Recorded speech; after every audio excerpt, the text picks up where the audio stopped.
Kuyawan gani ko. Inyong padagon karong maabot eleksyon. Oh.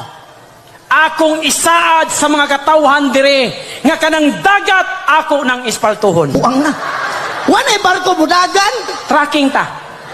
Ato tagmin na daw, tracking ta. Sama ka eh.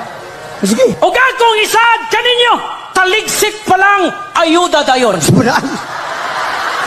Mahurot ang pondos, barangay. Maghuwat pa kag bagyo, parehara ng basa. Sige, sige. O akong isaad kaninyo mga igala, maglabad pa lang ang inyong ulo, madawat na ninyo inyong burial assistance. Wanay pundo barangay na, bankrupt. Maghuwat pa magkagmamatay, muhatag na maghihapon ta.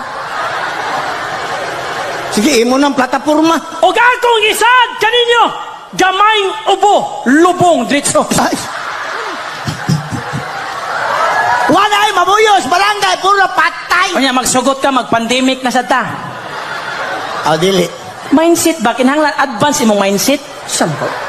Sige, may ni politiko. O para sa atong mga kabatanunan, para atong mga kabatanunan, malikay sa mga illegal nga droga, magpaliga ko. Basketball. Basketball league. Mga konsyal, kay bawa ka ng basketball, gargado, sinikanay, sinumbagay, mga sunggo. Para way away, way magsinikhanay, way magsinumbagay, ang tanang player, tagsaan ako bula. Maghuot. Tagsa sa silag ring. Wanay Tagsa pag yung silag court. At least way away, mahitabo. Wanay trabaho ni Piri. O ay pagbutab, ang referee maglingkod na. O ang pinaka-importante na kong buhaton sa akong termino. Yay, importante na eh. Kanang tarong ninyong adalan, ako nang gubon. Yatira. O kanang guba ninyong adalan, asa ko na tarongon.